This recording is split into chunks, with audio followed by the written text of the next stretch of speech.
Hi hello friends అందరికీ నమస్కారం. ఈరోజు ఈ వీడియోలో హైదరాబాద్లో సొంత ఇల్లు కల నెరవేర్చుకోవాలని ఎదురు చూస్తున్న వారికి ఒక ముఖ్యమైన అప్డేట్ వచ్చింది. సో దానికి సంబంధించిన పూర్తి ఇన్ఫర్మేషన్ ఈ వీడియోలో తెలుసుకుందాం. వీడియోని ఎక్కడా కూడా స్కిప్ చేయకండి ఫ్రెండ్స్, ఎండ్ వరకు చూడండి.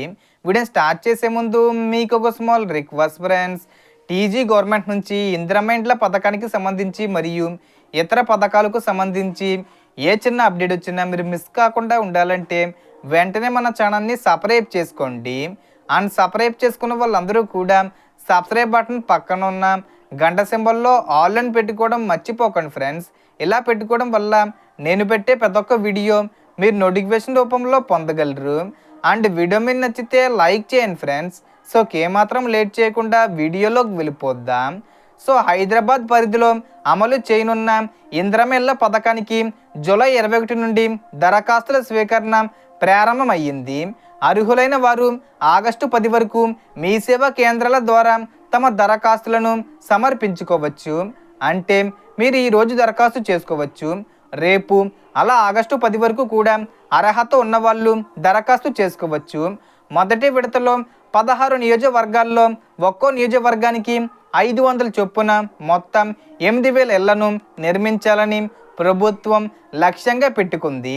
ఈ పథకానికి దరఖాస్తు చేయాలంటే కొన్ని అర్హతలు తప్పనిసరిగా ఉండాలి. దరఖాస్తుదారు కనీసం గత 10 సంవత్సరాలుగా క్యూర్ పరిధిలో నివసిస్తూ ఉండాలి. అలాగే ఓఆర్ఆర్ పరిధిలో అంటే ఔటర్ రింగ్ రోడ్ పరిధిలో కానీ క్యూర్ పరిధిలో కానీ కుటుంబ సభ్యుల పేరుపై ఎలాంటి సొంత ఇల్లు ఉండకూడదు. కుటుంబ వార్షిక ఆదాయం 6 లక్షల లోపు ఉండాలి. ఒక కుటుంబం నుంచి ఒకరికి మాత్రమే దరఖాస్తు చేసే అవకాశం ఉంటుంది.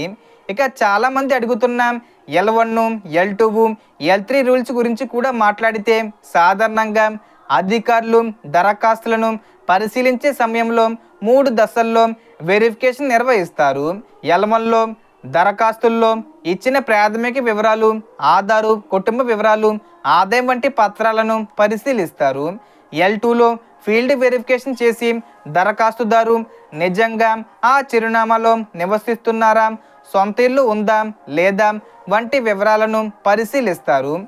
L3లో అన్ని వివరాలు సరైనవిగా నిర్ధారించిన తర్వాత తుది ఆమోద ప్రక్రియ చేపట్టి అర్హుల జాబితాను సిద్ధం చేస్తారు. అయితే ఈ వెరిఫికేషన్ విధానం స్థానిక అధికారుల మార్గదర్శకాల ప్రకారం అమలవుతుంది. కాబట్టి దరఖాస్తు చేసే సమయంలో ఎలాంటి తప్పులు లేకుండా సరైన వివరాలు, అవసరమైన పత్రాలను సమర్పించడం చాలా ముఖ్యం.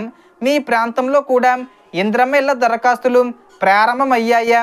అలాగే L1, L2, L3 ప్రక్రియపై మీకు ఇంకా ఏమైనా సందేహాలు ఉంటే కామెంట్లో తప్పకుండా తెలియజేయండి.